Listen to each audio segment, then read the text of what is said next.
പ്രിയ സഹോദരനെ, കർത്താവായ യേശു ക്രിസ്തുവിൻ്റെ രണ്ടാം വരവ് എന്ന ചാനലിലേക്ക് നിങ്ങൾക്ക് എല്ലാവർക്കും വീണ്ടും സ്വാഗതം പറയുകയാണ്. കഴിഞ്ഞ എപ്പിസോഡിൽ നമ്മൾ കണ്ടു ചുരിദാറും റാപ്ചറും എന്ന വിഷയത്തെക്കുറിച്ച് നമ്മൾ കണ്ടു. പ്രിയ സഹോദരങ്ങളെ, അങ്ങനെ എല്ലാ വിധത്തിലും സർവശക്തനായ ദൈവത്തിൻ്റെ ഒരു പ്രത്യക്ഷീകരണത്തിന് യുഗാന്ത്യം സംഭവിക്കണം. അതായത് ഡേറ്റുകൾ കൊണ്ട് ഇങ്ങനെ വന്ന് യുഗാന്ത്യത്തിലേക്ക് വരണം. ലക്ഷണങ്ങൾ ഓരോന്നായി പൂർത്തിയായി ഇങ്ങനെ അതതിൻ്റെ അവസാന ഘട്ടത്തിലേക്ക് വരണം. ചരിത്രം അതിൻ്റെ കണ്ടുപിടുത്തങ്ങൾ, അതായത് ബൈബിളിൽ എഴുതപ്പെട്ടിരിക്കുന്ന എല്ലാ വചനത്തിൻ്റെയും യന്ത്രരൂപമാണ് ഇന്ന് നമ്മൾ കണ്ടുപിടിക്കപ്പെട്ടിരിക്കുന്നത് എന്ന് ഞാൻ മുൻ ക്ലാസ്സിൽ പറഞ്ഞിട്ടുണ്ട്. ലോകാവസാന യന്ത്രത്തിലൂടെ എന്ന നിങ്ങൾ എപ്പിസോഡ് കേട്ട് കഴിഞ്ഞാൽ നിങ്ങൾക്ക് മനസ്സിലാകും എന്താണ് ഇതൊക്കെ യാദൃശ്യമായിട്ട് പെട്ടെന്നൊരു സുപ്രഭാതത്തിൽ കുറേ ശാസ്ത്രീയന്മാരിരുന്ന് അങ്ങോട്ട് കണ്ടുപിടിച്ചുണ്ടാക്കിയതല്ല, മറിച്ച് സർവശക്തനായ പിതാവായ ദൈവവും പുത്രനായ യേശുവും പരിശുദ്ധാത്മാവാകുന്ന ദൈവവും മുൻകാലങ്ങളിൽ പ്രവചിച്ച പ്രവാചകന്മാരിൽ കൂടെ എഴുതി വെച്ച വചനത്തിൻ്റെ ലിഖിത രൂപത്തിൻ്റെ ശാസ്ത്രീയ വസ്തുരൂപമാണ് ഇന്ന് കാണുന്ന യന്ത്രങ്ങൾ. ഉദാഹരണം ഞാൻ പറഞ്ഞു, ഗോലിയാത്ത് ഞാൻ പറഞ്ഞു ഓർക്കുന്നുണ്ടാവും, നിങ്ങൾ ഓർക്കുന്നുണ്ടാവും. ഇങ്ങനെ തെറ്റാലി വെച്ചിട്ട് ഇങ്ങനെ ഗോലിയാത്തിനെ ദാവീദ് കൊന്നത് ഈ തെറ്റാലി ഉപയോഗിച്ചിട്ടാണ്. കവണക്കല്ല് വെച്ച് ഇന്ന് അതേ ഉപകരണം അല്ല യുദ്ധത്തിൽ ഉപയോഗിക്കാൻ ഞാൻ പറഞ്ഞു കഴിച്ചു. അപ്പോൾ നിങ്ങൾക്കറിയാം, ഇന്ന് അയൺ ഡോമുകൾ, മിസൈലുകൾ, യുദ്ധ ടാങ്കുകൾ, ഈ തോക്കുകൾ, എല്ലാം കർത്താവ് 2000 വർഷം 3000 വർഷങ്ങൾക്ക് മുമ്പ് വചനരൂപത്തിൽ എഴുതി വെച്ചെങ്കിൽ ഇന്ന് ഹീബ്രു മൂലത്തിൽ, ഇസ്രായേൽക്കാരുടെ കൈകളിലിരിക്കുന്ന ഹീബ്രു മൂലത്തിൽ ഇതവർ വായിച്ചു നോക്കി അത് എന്താണെന്ന് അവരുടെ ബുദ്ധിയിൽ ഇപ്പം ഈ കാലഘട്ടത്തിൽ അത് വായിച്ചാലേ അവർക്ക് മനസ്സിലാകുള്ളൂ. അതാണ് ബൈബിളിൻ്റെ ഏറ്റവും വലിയ അടിസ്ഥാന നിഗൂഢ രഹസ്യം എന്ന് പറയുന്നത്. ഈ ഏതേത് കാലഘട്ടങ്ങളിലാണോ നാം എത്തപ്പെട്ടിരിക്കുന്നത്, ആ കാലഘട്ടങ്ങളിലെ വചനം എടുത്തു വെച്ച് വായിച്ചാലേ അത് നമുക്ക് അന്നേരം ഉൾക്കൊള്ളാൻ പറ്റുള്ളൂ, മനസ്സിലാക്കാൻ പറ്റുള്ളൂ. ഇത് 2000 വർഷങ്ങൾക്ക് മുമ്പാണ് അഗ്നി പോലെ പ്രകാശിക്കുകയും മിന്നൽ പോലെ പായുകയും ചെയ്യുന്ന അസ്ത്രങ്ങൾ എന്ന് പറഞ്ഞാൽ അത് 2000 വർഷങ്ങൾക്ക് മുമ്പ് അല്ലെങ്കിൽ 500 വർഷങ്ങൾക്ക് മുമ്പ് ചിന്തിച്ചാൽ മനസ്സിലാവില്ല എന്താണ്. പക്ഷേ ഇന്നത് മിസൈലാണെന്ന് മനസ്സിലാവും നമുക്ക്. കാരണം എന്താ, ഈ കാലഘട്ടത്തിൽ ഇപ്പോൾ അത് മിസൈലായിട്ട് കണ്ടുപിടിക്കപ്പെട്ട് ഈ വചനം പോലെ അത് മിന്നൽ പോലെ പായും അഗ്നി ജ്വലിക്കുകയും ചെയ്യുന്നുള്ള വചനം അത് നമുക്ക് മനസ്സിലാവും. അപ്പോൾ ഏതേത് കാലഘട്ടങ്ങളിൽ എന്തെല്ലാം എഴുതി വെച്ചിരുന്ന ആ കാലഘട്ടങ്ങളിലെ വചനം എടുത്തു വെച്ച് വായിക്കണം. അങ്ങനെ വായിക്കണമെങ്കിൽ പ്രത്യേകിച്ച് തന്നെ വ്യാഖ്യാന വരം വേണം, അല്ലെങ്കിൽ ദാർശനിക വരം വേണം. ഇങ്ങനെ എന്തെങ്കിലുമൊക്കെ ഒരു വരമുള്ളവർക്ക് ഇത് ഗ്രഹിച്ച് മനസ്സിലാക്കാൻ പറ്റും. പക്ഷേ അത് ഇസ്രായേൽക്കാരുടെ പഴയ നിയമഗ്രന്ഥങ്ങളിലെ ഹീബ്രു മൂലങ്ങളിൽ ഇത് വ്യക്തമായിട്ട് എഴുതി വെച്ചിട്ടുണ്ട്. പ്രിയപ്പെട്ട സഹോദരരെ, അപ്പോൾ നമ്മൾ മനസ്സിലാക്കേണ്ടത് ഇതൊക്കെ നമ്മൾ സംഭവിക്കുകയാണ്. ഇപ്പോൾ യുദ്ധോപകരണങ്ങൾ, ബൈബിൾ പറഞ്ഞ AI റോബോട്ടുകൾ, വെളിപാട് 13:3 പ്രതിമയ്ക്ക് ജീവശ്വാസം നൽകാനും അതിന് ആത്മാക്കൾ നൽകാനും കൽപ്പന പുറപ്പെട്ടു എന്നൊക്കെ പറഞ്ഞ് അതിൻ്റെ മുമ്പിൽ ആരാധിക്കുന്നതിന് കൊല്ലിക്കാൻ. അപ്പോൾ പ്രതിമ ഇന്നത്തെ റോബോട്ടുകൾ, അതുപോലെ തന്നെ ഈ തോക്ക്, മിസൈൽ, യുദ്ധ ടാങ്ക് എല്ലാം ഞാൻ സക്രിയാപ്പൻ്റെ പുസ്തകത്തിൽ പറഞ്ഞിരിക്കുന്നതെല്ലാം പറയാം. അപ്പോൾ നമ്മൾ ഇതെല്ലാം മനസ്സിലാക്കേണ്ടത് ഇപ്പോൾ നമ്മൾ എവിടെ എത്തി? അടിസ്ഥാന ചോദ്യം അതാണ്. സഭ ചിന്തിക്കുന്നുണ്ടോ? ദൈവവചനം അറിയാവുന്നവർ ചിന്തിക്കുന്നുണ്ടോ? ലോകം ചിന്തിക്കുന്നുണ്ടോ? എന്നാൽ നാസ പോലുള്ള അമേരിക്കയുടെ ബഹിരാകാശ ഗവേഷണ ഗ്രന്ഥം അവർ പറയുന്നു ഇനി 10 വർഷം കൂടി ലോകം അവസാനിക്കാനുള്ളൂ. അപ്പോൾ അവർ ശാസ്ത്രീയമായിട്ട് ചില കാര്യങ്ങൾ കണ്ടുപിടിക്കപ്പെട്ടിട്ടുണ്ട്. ഉദാഹരണം പറഞ്ഞാൽ ഏതൊരു വലിയ ഉൽക്ക ഭൂമിയിലേക്ക് വരാനുണ്ട്. അത് ഭൂമിയുടെ ഏതാണ്ട് 1/3 ഭാഗത്തെ ചിലപ്പോൾ ഭൂമിയെ തന്നെ നശിപ്പിച്ച് കളഞ്ഞേക്കുമെന്ന് നാസ പറയുന്നുണ്ട്. അപ്പോൾ അത് വിശകലനം എഴുതി വെച്ചിട്ടുണ്ട്. വലിയ മല, വെളിപാടിൻ്റെ പുസ്തകത്തിൽ വലിയ മല പോലെ എന്തോ ഒന്ന് ഭൂമിയിൽ നിവദിക്കുന്നത് ഞാൻ കണ്ടു എന്ന് യോഹന്നാൻ വെളിപാട് പുസ്തകത്തിൽ എഴുതി വെച്ചിട്ടുണ്ട്. അത് സംഭവിക്കുന്ന സമയത്ത് ഈ സംഭവിക്കാനായി നാസ ഈ സന്ദേശങ്ങളൊക്കെ ലോകത്തിൽ കൊടുക്കാൻ തുടങ്ങുമ്പോൾ നമുക്ക് ശരിയാണല്ലോ, ഇത് യോഹന്നാൻ എഴുതി വെച്ചിട്ടുണ്ടല്ലോ. 2000 വർഷങ്ങൾക്ക് മുമ്പ് വലിയ മല പോലെ അന്ന് ഉൽക്കാന്നുള്ള പേര് ശാസ്ത്രീയമായിട്ട് കണ്ടുപിടിക്കപ്പെട്ടില്ലായിരുന്നു. അന്ന് യോഹന്നാൻ എന്താണ് അതിൻ്റെ ഉൽക്കാന്നുള്ള പേരിടാനോ അല്ലെങ്കിൽ ഉപഗ്രഹം എന്ന് പറയാനൊന്നും അറിയത്തില്ലായിരുന്നു, ഗ്രഹങ്ങളെന്ന് പറയാറില്ലായിരുന്നു. അപ്പോൾ വലിയ മല പോലെ എന്തോ ഒന്ന് ഭൂമിയിൽ നിവദിക്കുന്നത് ഞാൻ കണ്ടു എന്ന് അദ്ദേഹം സാക്ഷ്യപ്പെടുത്തുന്നുണ്ടായി. പ്രിയപ്പെട്ടവരെ, അപ്പോൾ ഇതെല്ലാം ഞാൻ പറഞ്ഞു വരുന്നത് ഒരു വലിയ നിഗൂഢ സത്യത്തെ നിങ്ങളുടെ മുമ്പിൽ തുറന്നു കാണിക്കാൻ വേണ്ടി. നമ്മുടെ ഒരുക്കം എവിടെ എത്തി? നമ്മളിന്ന് നല്ല സുഖലോലുപതയിൽ മുന്നോട്ട് പോകണം. ലോകം സുഖലോലുപതയിലാണ്, ആനന്ദത്തിലാണ്, പണം ഇഷ്ടം പറഞ്ഞിട്ട് തിന്നാനും കുടിക്കാനുണ്ട്. അപ്പോൾ കർത്താവ് പറയുകയാണ്, മത്തായിയുടെ സുവിശേഷം അതിൻ്റെ 24-ാം അധ്യായത്തിൽ കർത്താവ് പറയുന്നൊരു വചനമുണ്ട്. ശിഷ്യന്മാർ ചോദിക്കുകയാണ്, കർത്താവേ, ഇതെല്ലാം യുഗാന്ത്യത്തിൻ്റെ അവകാശം എന്തു സംഭവിക്കുന്നു? ഇതെല്ലാം സംഭവിക്കുന്നതിന് മുന്നോടിയായിട്ട് എന്താണ് ഇതിൻ്റെ അടയാളങ്ങളെന്ന് ഞങ്ങൾക്ക് പറഞ്ഞു തരണമേ എന്ന് ശിഷ്യന്മാർ യേശുവിനോട് ചോദിക്കുമ്പോൾ അത് ലൂക്കായുടെ സുവിശേഷത്തിലും മത്തായിയുടെ സുവിശേഷത്തിലും എഴുതി വെച്ചിരിക്കുന്ന ഒരു വചനം ഇതാണ്. ലൂക്കായുടെ സുവിശേഷം 21 അധ്യായം അതിൻ്റെ 30 തിരുവചനത്തിൽ കർത്താവ് പറയാണ്, അത്തിമരത്തെയും മറ്റു മരങ്ങളെയും നിങ്ങൾ നോക്കി പഠിക്കുവിൻ എന്ന് പറയാണ്. അവ തളിർക്കുകയും വേനൽക്കാലം അടുത്തിരിക്കുന്നു എന്ന് നിങ്ങൾ അറിയുകയും ചെയ്യുന്നു. മത്തായിയുടെ സുവിശേഷത്തിൽ വരുമ്പോൾ അത് മത്തായിയുടെ സുവിശേഷം 24 അധ്യായത്തിൽ വരുന്നത് അത്തിമരത്തെ നോക്കി പഠിക്കുവിൻ എന്നാണ് പറയുന്നത്. അപ്പോൾ രണ്ടും ഒന്ന് തന്നെയാണ്. അത് രണ്ടും ഒറ്റ വചനമായിട്ട് നമ്മൾ നോക്കിയെടുക്കുമ്പോൾ ലൂക്കായുടെ സുവിശേഷത്തെ കുറച്ചുകൂടി വിശദമായിട്ട് അത്തിമരത്തെയും മറ്റു മരത്തെയും നോക്കി പഠിക്കുവിൻ. അപ്പോൾ അതിന് എന്താണ് നമ്മൾ മനസ്സിലാക്കേണ്ടത് പ്രിയപ്പെട്ട? അതിനകത്ത് ദൈവം പരിശുദ്ധാത്മാവ് ദൈവിക രഹസ്യം, വലിയൊരു നിഗൂഢ രഹസ്യം, ഇന്നുവരെ ആരും കേൾക്കാത്ത, ഇന്നുവരെ ആരും പറയപ്പെടാത്ത, ഇന്നുവരെ ആൾക്കും മനസ്സിലാക്കാൻ പറ്റാത്ത വലിയൊരു നിഗൂഢ രഹസ്യത്തെ ദൈവത്തിൻ്റെ ആത്മാവ് ആ വചനത്തിൻ്റെ ഉള്ളിൽ ഇങ്ങനെ ഒതുക്കി വരുന്നുണ്ട്. അണുബോംബിൽ ന്യൂക്ലിയർ അണുബോംബിൽ ഐസോടോപ്പുകൾ ഇങ്ങനെ യുറേനിയത്തിൻ്റെ 2 ഐസോടോപ്പുകളായിട്ട് ഇങ്ങനെ ചേർന്നിരിക്കുകയാണ്. അതിങ്ങനെ യോജിച്ച് കഴിഞ്ഞാൽ വലിയ പൊട്ടിത്തെറിയുണ്ടാകും എന്ന് പറഞ്ഞാൽ അത് അതിന് ഉള്ളിലിരിക്കുന്ന നമുക്ക് അറിയുന്നില്ല എന്ന് പറഞ്ഞതുപോലെ നിഗൂഢ എന്താണ് ഈ അത്തിമരത്തിൻ്റെ പ്രത്യേകത എന്ന് നമ്മൾ ചിന്തിച്ചിട്ടുണ്ടോ, പഠിച്ചിട്ടുണ്ടോ? പ്രിയപ്പെട്ടവരെ, മറ്റു മരത്തെയും നോക്കാൻ കർത്താവ് പറയുന്നത് ഈ വേനൽക്കാലം അടുക്കുന്ന സമയത്താണ് എല്ലാ മരങ്ങളുടെയും പൂക്കലും തളിർക്കലും. അതിനകത്ത് 2 മരങ്ങളെക്കുറിച്ച് ഞാൻ വ്യക്തമായിട്ട് പറയാം. ഒന്ന് കശുമാവ്. കേരളത്തിൽ ലോകത്തിൽ മറ്റ് വിയറ്റ്നാമിലൊക്കെ കശുമാവ് ഉണ്ടെന്ന് പറയുന്നുണ്ട്. കശുമാവ്. എന്നാൽ വിയറ്റ്നാമിൽ റബ്ബർ ഉണ്ടോ എന്ന് എനിക്കറിയത്തില്ല. വിയറ്റ്നാമിൽ റബ്ബർ ഉണ്ടെന്ന് പറയപ്പെടുന്നു. മലേഷ്യയിൽ റബ്ബർ ഉണ്ടെന്ന് പറയുന്നു. അപ്പോൾ നമ്മുടെ കേരളത്തിൽ റബ്ബറും ഉണ്ട്, കശുമാവുണ്ട്. 2 മരങ്ങൾ. അത്തിമരത്തെയും മറ്റു മരങ്ങളെയും നോക്കി പഠിക്കാൻ കർത്താവ് പറയുന്നത്. അതുകൊണ്ടാണ് ഞാനിത് പറയുന്നത്. അത്തിമരം അവിടെ നിൽക്കട്ടെ. ഈ കശുമാവിൻ്റെ പ്രത്യേകത എന്ന് പറഞ്ഞാൽ ഒരു നവംബർ ഡിസംബർ ആകുമ്പോഴത്തേന് ഈ കശുമാവിൻ്റെ ഇലകൾ അങ്ങോട്ട് കൊഴിയും. ഇലകൾ ഇങ്ങനെ കാറ്റത്ത് പൊഴിഞ്ഞ് താഴെ വീഴും. ഒരു ജനുവരി മാസം ആകുന്നിടം വരെ റബ്ബറിലുള്ള ഇലയും നിൽക്കും. ജനുവരി മാസം ആകാതെ റബ്ബറിലെ ഇലയും താഴ്ത്ത് വീഴില്ല. ഒരു ജനുവരി മാസം ആകുമ്പോൾ ചൂട് നല്ലപോലെ ആയിക്കഴിഞ്ഞ് വെയിലൊക്കെ ആകുമ്പോഴത്തേനും ഈ റബ്ബറിലെ ഇലകൾ ഇങ്ങനെ താഴ്ത്ത് വീഴും. അപ്പോൾ ഈ 2 മരങ്ങളും അത് കഴിഞ്ഞ് പുതിയ ഇല വരും. പുതിയ ഇല വരുമ്പോഴത്തേനും വേനൽക്കാലം എത്തും. വേനൽക്കാലത്തേക്ക് കയറി കഴിയുമ്പോൾ ജനുവരിയിലേക്ക് കയറി കഴിയുമ്പോഴാണ് റബ്ബർ മരങ്ങളിൽ നിന്ന് ഇല വരുന്നതും ഈ കശുമാവിൽ നിന്നും ഇല വരുന്നതും. അപ്പോൾ ഈ 2 മരങ്ങളിലും തേൻ ഉൽപ്പാദിപ്പിക്കുന്നുണ്ട്. തേൻ കശുമാവിൻ്റെ പൂക്കളിലും റബ്ബറിൻ്റെ പൂക്കളിലും തേനുണ്ട്.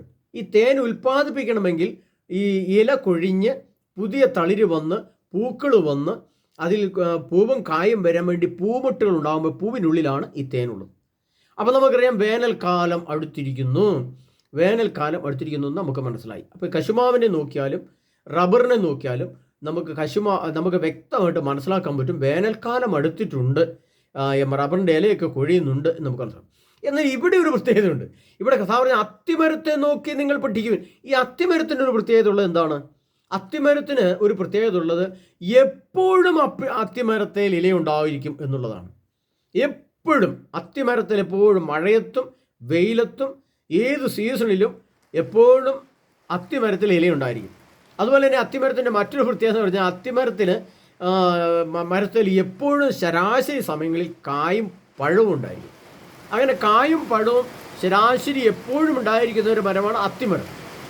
എന്നാൽ ഈ അത്തിമരത്തിന് നമുക്കറിയാം, അത്തിമരത്തിന് ഒരു വലിയ സൗന്ദര്യമുള്ളത് അത്തിമരം ഇങ്ങനെ കുട പോലെ നിൽക്കുന്ന ഒരു മരമാണ്. ഇങ്ങനെ വലിയ മരമായാലും അതിൻ്റെ മുൻഭാഗം ഇച്ചിരി കൂർത്തിട്ട് താഴോട്ട് ഇങ്ങനെ ചെരിഞ്ഞ് ഇങ്ങനെ കുട പോലെ നിൽക്കുന്ന ഒരു മരമാണ് അത്തിമരം. അത്തിമരത്തിന് ഒത്തിരി പ്രത്യേകതയുണ്ട്.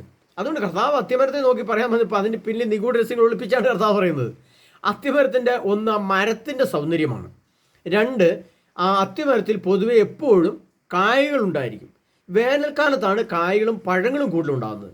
അപ്പോൾ അത്തിമരത്തിൻ്റെ ഒരു പ്രത്യേകത എന്ന് പറയുന്നത് അത്തിമരത്തിലെ പഴത്തിൻ്റെ ഏറ്റവും വലിയ പ്രത്യേകത 3 സൈസ് പഴങ്ങൾ അത്തിമരത്തിൽ എപ്പോഴും ഉണ്ടാവും. ഒന്ന് പറിച്ച് തിന്നാൻ പാകമായി പഴുത്ത പഴങ്ങൾ, 2 ചനച്ചു വരുന്ന പറിക്കാർ ഏകദേശമായി വരുന്ന പഴങ്ങൾ, 3 പിഞ്ച് പഴങ്ങൾ, പിന്നെ 4 ഉണങ്ങിയ പഴങ്ങൾ. അങ്ങനെ ഒരു 3-4 ഇനത്തിൽ വരുന്ന പഴങ്ങൾ എപ്പോഴും ശരാശരി കാണും. വേനൽക്കാലത്ത് കൂടും, എന്നാൽ ശരാശരി എല്ലാ കാലഘട്ടത്തിലും അതിൽ പഴങ്ങളുണ്ടാവും. അപ്പോൾ ഫലസമൃദ്ധമാണ്. ആ മരത്തിൻ്റെ ചുവട്ടിൽ ചെന്നാൽ ഏത് ഇനത്തിൽപ്പെട്ട കായ്കളും പറിച്ച് അവന് ഭക്ഷിക്കാം. അപ്പോൾ ഒരു ഭക്ഷണം തരുന്ന മരമാണ് അത്തിമരം. ഒന്ന് മരത്തിൻ്റെ സൗന്ദര്യത്തെക്കുറിച്ച് ഞാൻ പറഞ്ഞു.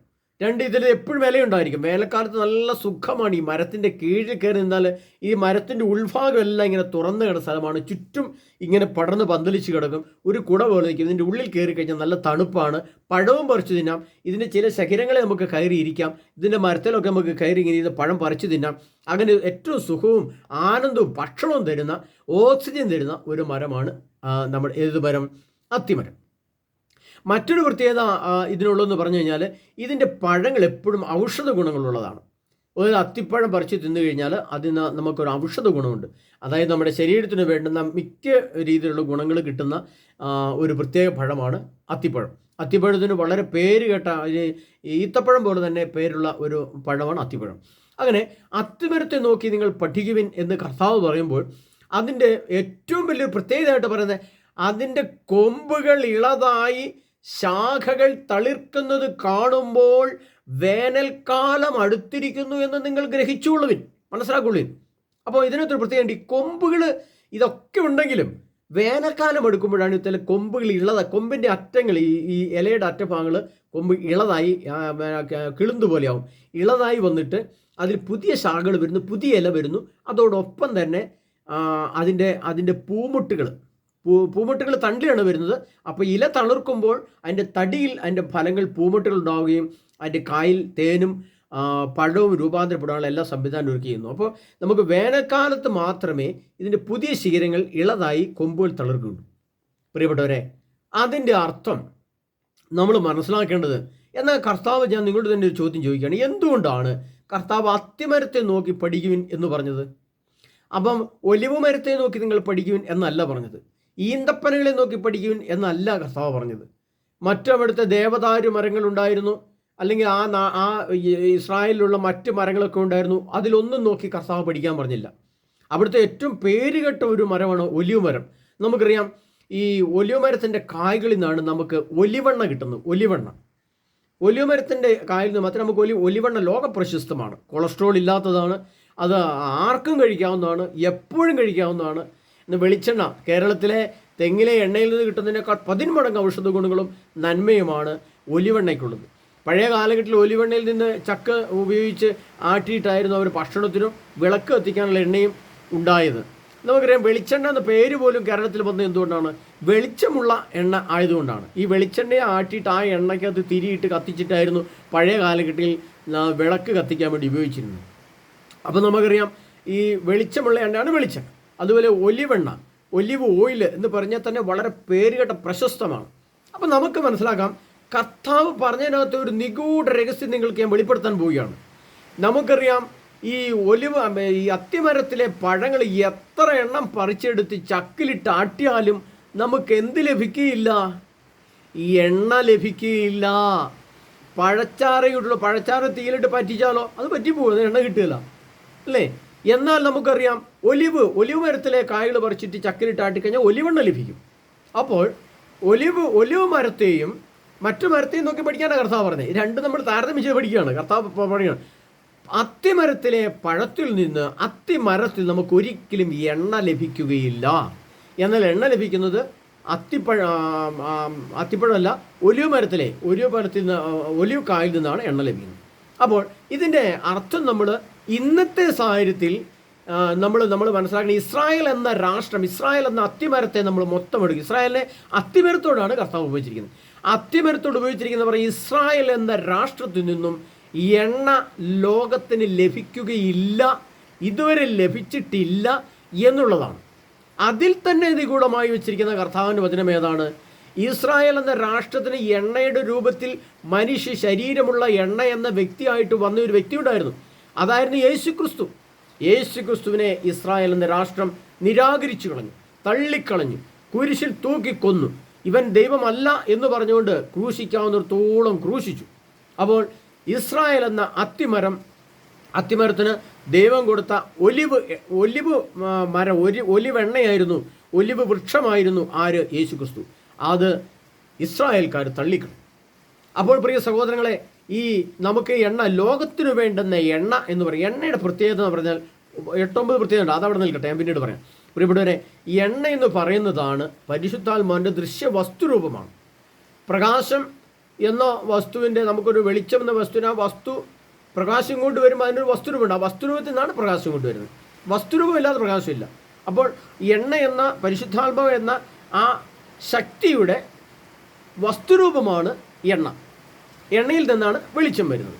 അപ്പോൾ ഇസ്രായേൽ എന്ന രാഷ്ട്രത്തിൽ നിന്ന് എണ്ണ ഇതുവരെ ലോകത്തിന് കിട്ടിയിരുന്നില്ല എന്നാണ് അതിന് നിഗൂഢാർത്ഥം. കാരണം അപ്പോൾ അതിൻ്റെ രണ്ടാമതൊരർത്ഥമുണ്ട്, അതാണ് സഭ. നമ്മളിവിടെ മനസ്സിലാക്കേണ്ട സത്യം എന്ന് വെച്ചാൽ, ഈ അത്തിമരത്തിൽ നിന്നാണ് നമുക്ക് എണ്ണ ലഭിക്കുന്ന മറ്റു മരങ്ങളായ കത്തോലിക്ക സഭ ഉണ്ടാകുന്നത്. അതാണ് സുവിശേഷം. സുവിശേഷത്തിലാണ് എണ്ണയുള്ളത്, അഥവാ സുവിശേഷത്തിലാണ് പരിശുദ്ധാത്മാവുള്ളത്, അഥവാ സുവിശേഷത്തിൻ്റെ അനന്തരഫലമാണ്, അഥവാ ക്രിസ്തുവിൻ്റെ വശമാണ് പരിശുദ്ധാത്മാവ്. അപ്പോൾ ഇസ്രായേൽ എന്ന അത്തിമരം യേശുവാകുന്ന എണ്ണയെ തള്ളിക്കളഞ്ഞപ്പോൾ കർത്താവ് പറഞ്ഞു, ഇതാ ഫലം തരുന്ന ജനതകൾക്കെടുത്ത് ഈ സുവിശേഷം കൊടുക്കാൻ പറഞ്ഞു. അപ്പോൾ അങ്ങനെ ലോകത്തിൻ്റെ വിവിധ ഭാഗങ്ങളിലേക്ക് കർത്താവിൻ്റെ പരിശുദ്ധാത്മാവ് സുവിശേഷമായിട്ട് കടന്നു ചെന്ന് അനേക കോടി മനുഷ്യരിൽ എണ്ണ ഉൽപ്പാദിപ്പിക്കാൻ തുടങ്ങി, പരിശുദ്ധാത്മാവിനെ പ്രവർത്തിക്കാൻ തുടങ്ങി. അങ്ങനെ പരിശുദ്ധാത്മാവിൻ്റെ അതിശക്തമായ ആ പ്രവർത്തനത്തിലൂടെയാണ് സുവിശേഷം ലോകം മുഴുവൻ പടർന്ന് പന്തലിച്ച് ഇന്ന് കാണുന്ന രീതിയിലെത്തിയത്. എന്നാൽ ഇവിടെ വീണ്ടും ദൈവം ഒരു രഹസ്യം ഒളിപ്പിച്ചു വെക്കുന്നുണ്ട്. ദൈവത്തിൻ്റെ പരിശുദ്ധാത്മാവ് വീണ്ടും ഒളിപ്പിച്ചു വെക്കുന്ന ഒരു നിഗൂഢ രഹസ്യം എന്ന് പറയുന്നത്, അത്തിമരത്തെ നോക്കി നിങ്ങൾ പഠിക്കുവിൻ, വേനൽക്കാലം അടുത്തിരി എന്ന് പറയുമ്പോൾ ഇസ്രായേലിനെ നോക്കി നിങ്ങൾ പഠിക്കുവിൻ, ഇതാ ദൈവത്തിൻ്റെ പ്രത്യക്ഷീകരണം, സ്വർഗമെന്ന മഹത്വം പ്രത്യക്ഷപ്പെടാൻ പോകുന്നു. ഈ വേനൽക്കാലം എന്ന് പറയുന്നത് ഏറ്റവും സുഖത്തിൻ്റെ, സന്തോഷത്തിൻ്റെ, ആനന്ദത്തിൻ്റെ കാലഘട്ടം. മഴക്കാലം ആർക്കും ഇഷ്ടമല്ല, എല്ലാവർക്കും ഇഷ്ടം വേനൽക്കാലമാണ്. വേനൽക്കാലം ജീവിക്കാനാണ് മനുഷ്യൻ ഏറ്റവും കൂടുതൽ ആഗ്രഹിക്കുന്നു, ഇഷ്ടപ്പെടുന്നു. മഴക്കാലത്ത് കാര്യം മഴ നല്ലതൊക്കെ ആണെങ്കിലും വലിയ അസ്വസ്ഥയാണ് യാത്ര ചെയ്യാനും പണിയെടുക്കാനും ഒക്കെ. അപ്പം വേനൽക്കാലത്ത് എല്ലാവരും ഇഷ്ടം. അതുകൊണ്ട് വേനൽക്കാലം അടുത്തിരിക്കുന്നു എന്ന് പറയുമ്പോൾ വേനൽക്കാലമല്ല, ഒരു വർഷത്തിലെ വേനൽക്കാലത്തെ ഒരു സീസൺ കാലമല്ല. കർത്താവ് അർത്ഥമാക്കുന്നത് സ്വർഗരാജ്യം സമീപിച്ചിരിക്കുന്നു. ദൈവരാജ്യമല്ല, സ്വർഗരാജ്യം. ദൈവരാജ്യം എന്ന് പറഞ്ഞാൽ എന്താണ്? ഈ ഭൂമിയിൽ തന്നെ ജീവിക്കുന്ന മനുഷ്യന് ദൈവരാജ്യം എന്നാൽ ഭക്ഷണമോ പാനീയമല്ല, പ്രത്യേകത നീതിയും സമാധാനവും പരിശുദ്ധാത്മാവിന്റെ സന്തോഷം അത്രേ. അപ്പം ഇവിടെ ഭൂമിയിൽ കുടുംബത്തിൽ വലിയ ദൈവരാജ്യമുണ്ടെന്ന് പറഞ്ഞാൽ എന്താണ് അർത്ഥം? കുടുംബത്തിൽ വലിയ സമാധാനവും സന്തോഷവും നീതിയും സമാധാനവും പ്രത്യാശയും ഒക്കെ ആയിട്ട് അപ്പനും മക്കളും കുടുംബവും ഒക്കെ ആയിട്ട് സന്തോഷമുണ്ട്. സഭയും തമ്മിൽ സഭയിൽ ദൈവരാജ്യം എന്ന് പറഞ്ഞാൽ എന്താ അർത്ഥം? സഭയിൽ നീതിയുണ്ട്, ദൈവരാജ്യ ഭക്ഷണവും പാനീയ പ്രത്യേകത നീതിയും സമാധാനവും പരിശ്രമ സന്തോഷമായ സഭകൾ. ആ ദൈവരാജ്യമല്ല സ്വർഗരാജ്യം. ദൈവരാജ്യത്തിൻ്റെ അടുത്ത ഘട്ടമാണ്, അടുത്ത സ്റ്റെപ്പാണ് സ്വർഗരാജ്യം. അപ്പോൾ സ്വർഗരാജ്യം സമീപിച്ചിരിക്കുന്നു, ഇത് യേശുവിൻ്റെ വരവിനുള്ള ഒരുക്കം. അപ്പോൾ ഇസ്രായേലിനെ നോക്കി നമ്മൾ പഠിക്കാൻ പറഞ്ഞാൽ അതിൻ്റെ അർത്ഥം എന്താണ് പ്രിയപ്പെട്ടവരെ? അതിൻ്റെ അർത്ഥം ഇതാണ്, ഇസ്രായേൽ എന്ന രാഷ്ട്രത്തിൽ 2000 വർഷങ്ങൾക്ക് മുമ്പ് സോളമൻ പണിത ജെറുസലേം ദേവാലയം നെബൂഖദ്നേസർ എന്ന പട്ടാളക്കാരൻ ഇസ്രായേലിനെ അടിച്ച് തകർത്ത് നശിപ്പിച്ച് കളഞ്ഞപ്പോൾ അവരുടെ ഹൃദയത്തിലുണ്ടായിരുന്ന, അന്ന് വരെ ഉണ്ടായിരുന്ന ദൈവത്തിലുള്ള വിശ്വാസവും ആശ്രയബോധവും വിശ്വാസവും വിശുദ്ധിയും നഷ്ടപ്പെടുകയും ദുഃഖവും ദുരിതങ്ങൾ കൊണ്ട് അനുഭവിക്കുകയും ചെയ്തപ്പോൾ ഇപ്പോൾ അവരുടെ കൊമ്പുകൾ ഇളതാകാൻ തുടങ്ങിയിരിക്കുന്നു. അവർ ജെറുസലേമിൽ പുതിയ ജെറുസലേം ദേവാലയം പണിതുകൊണ്ട് സർവശക്തനായ ദൈവത്തെ ആരാധിക്കുന്ന ലോക പ്രസിദ്ധ ആരാധന ഭൂമിയിൽ സംഭവിക്കും. ആ സംഭവിക്കുന്നതിൻ്റെ മുന്നൊരുക്കമായിട്ട് ഇതാ ഇസ്രായേൽ എന്ന രാഷ്ട്രം തളിർത്ത് വരുന്നു. പഴയ നിയമഗ്രന്ഥങ്ങളിലെ തോറ എന്ന് പറയുന്ന ഹീബ്രു മൂലത്തിലെ ദൈവവചനത്തെ അവിടുത്തെ റബ്ബിമാർ, അവിടുത്തെ ഇസ്രായേൽ പുരോഹിതന്മാർ എടുത്തു വെച്ച് വായിച്ചു നോക്കിയിട്ട് ഏതേത് കാലഘട്ടങ്ങളിൽ എന്തെല്ലാം നിർമ്മിക്കണം, ഏതേത് കാലഘട്ടങ്ങളിൽ കൂടെ ഇസ്രായേൽ കടന്നു പോകണം, ഏതേത് കാലഘട്ടങ്ങളിൽ കൂടെ മുന്നോട്ട് പോകുമ്പോഴാണ് ദൈവവുമായിട്ട് ബന്ധപ്പെട്ട് ഇസ്രായേൽ ശക്തിപ്പെടുന്നത്, ഇസ്രായേൽ യുദ്ധത്തിൽ ജയിക്കുന്നത്. അതിനുശേഷം ദൈവത്തിൻ്റെ സ്വർഗീയ മഹത്വത്തെക്കുറിച്ച് അവർ വിശ്വസിക്കുന്നുണ്ട്. പിതാവായ ദൈവം അവർ വിശ്വസിക്കുന്നത്, പിതാവായ ദൈവത്തിൻ്റെ സ്വർഗീയ മഹത്വം അവർ ലഭിക്കുമെന്ന് കിട്ടുന്നവർ വിശ്വസിക്കണം. അത് യാഥാർത്ഥ്യമാണ്. ക്രിസ്തുവിനെ മാത്രം. എന്നാൽ ക്രിസ്തുവിനെ അവരെ ഹൃദയത്തിൽ സ്വീകരിച്ച്, ക്രിസ്തുവിനെ ദൈവമായി കണ്ട്, ക്രിസ്തുവിനെ ആരാധിച്ച്, ക്രിസ്തുവിനെ ലോകത്തിന് ഇസ്രായേൽക്കാർ പങ്കുവെച്ചു കൊടുക്കുന്ന ആ വലിയ വേനൽക്കാലം അടുത്തു വരാൻ പോകുന്നു എന്നാണ് പ്രിയപ്പെട്ടവരെ അത്തിമരത്തെ നോക്കി നിങ്ങൾ പഠിക്കുവിൻ എന്ന് പറയുമ്പോൾ അതിൻ്റെ അർത്ഥം.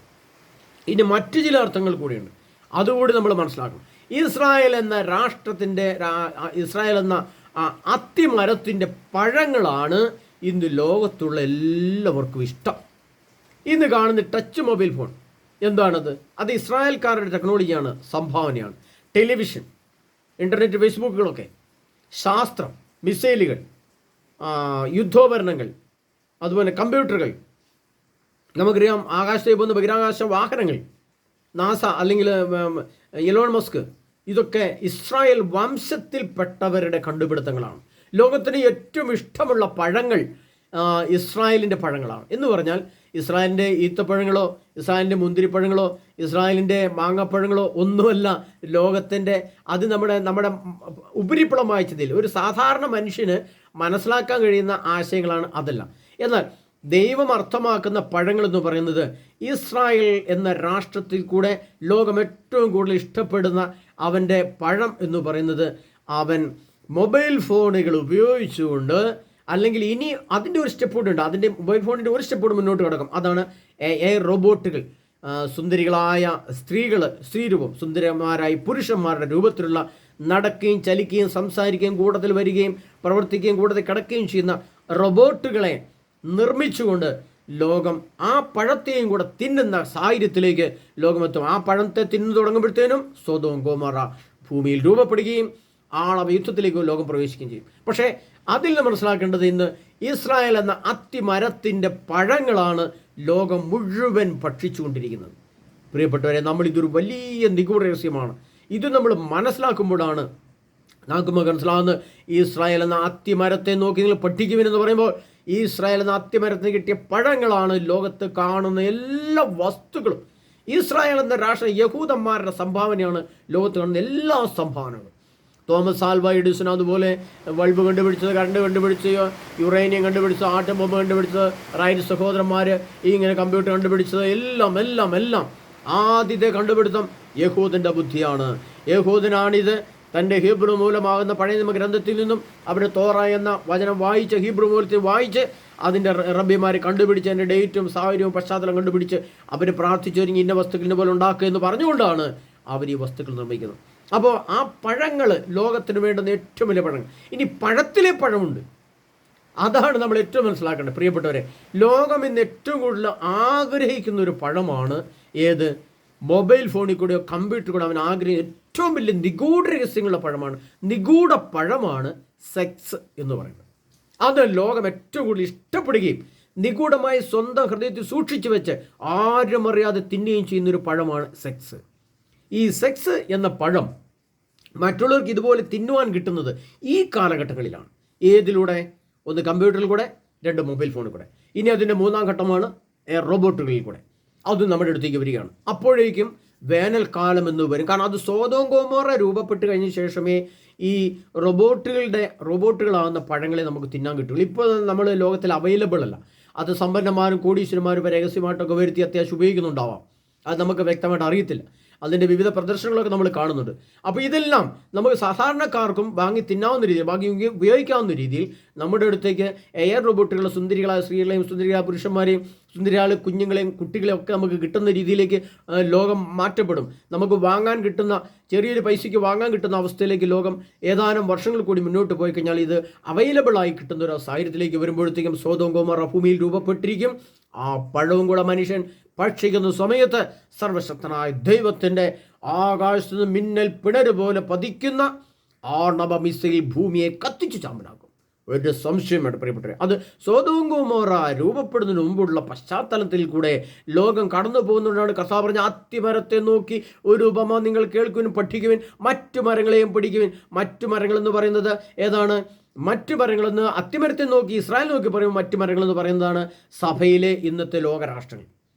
ഇന്നത്തെ അത് കമ്മ്യൂണിസ്റ്റ് രാഷ്ട്രമായാലും ക്രിസ്ത്യൻ രാഷ്ട്രമായാലും, അമേരിക്ക, യൂറോപ്യൻ രാഷ്ട്രങ്ങൾ, ക്രിസ്ത്യൻ രാഷ്ട്രങ്ങൾ, മറ്റ് മുസ്ലിം രാഷ്ട്രങ്ങളോ ഹൈന്ദവ രാഷ്ട്രങ്ങളോ അല്ലെങ്കിൽ മറ്റ് കമ്മ്യൂണിസ്റ്റ് രാഷ്ട്രങ്ങളോ എല്ലാം ഒരു മരങ്ങളായിട്ട് സങ്കല്പിക്കുമ്പോൾ ഈ മരത്തെയും ആ മരത്തെയും നോക്കുവിൻ. അവിടെയെല്ലാം ഒരു നിഗൂഢ രഹസ്യം ദൈവം ഒളിപ്പിച്ചു വെച്ചിരിക്കുന്നതാണ്. ഇപ്പം നമുക്കറിയാം, ക്രിസ്ത്യാനികൾ ക്രിസ്തുവിൻ്റെ വചനങ്ങളെ ശക്തമായി ആഴത്തിൽ പഠിക്കുന്നു. അതാണ് ജനം ജനത്തിനെതിരായും രാജ്യം രാജ്യത്തിനെതിരായും ഉണർന്നെഴുന്നേൽക്കുന്നത്. ഈ പഴങ്ങളെ അടിസ്ഥാനത്തിൽ ഏത് പഴമാണ് ശരിയായ പഴം? ക്രിസ്തുവാകുന്ന പഴമാണോ? മുസ്ലിം മതത്തിൻ്റെ പഴമാണോ? ഹൈന്ദവ മതത്തിൻ്റെ പഴമാണോ? ജൈന മതത്തിൻ്റെ പഴമാണോ? ഇതിലേത് പഴമാണ് നല്ലതെന്ന് മനുഷ്യൻ അന്വേഷിക്കുന്ന കാലഘട്ടത്തിൽ കടന്നുപോവുകയാണ്. ഈ കാലഘട്ടത്തെ വിവേചിക്കുവാൻ നമുക്ക് സർവശക്തനായ ദൈവം തരുന്ന വരങ്ങൾ, ആ വരങ്ങളാണ് ക്രിസ്തുവിനുള്ള ആശ്രയബോധം, ക്രിസ്തുവിനുള്ള അടിയുറച്ച വിശ്വാസം, ക്രിസ്തുവിനോട് ചേർന്നുള്ള ജീവിതം. പ്രിയ സഹോദരങ്ങളെ, നമ്മൾ ക്ലാസ് നീണ്ടു പോകുന്നുണ്ട്. ക്ലാസ് അടുത്ത ഘട്ടത്തിലേക്ക് നിങ്ങൾക്ക് വരാം. ഇപ്പോൾ നമ്മൾ ഈ അത്തിമരത്തെ നോക്കി നിങ്ങൾ ഒരു ഉപമ പഠിക്കുവിൻ എന്ന് പറഞ്ഞ വചനത്തിൻ്റെ ചില നിഗൂഢ രഹസ്യങ്ങളാണ് നിങ്ങൾക്ക് എന്നത്.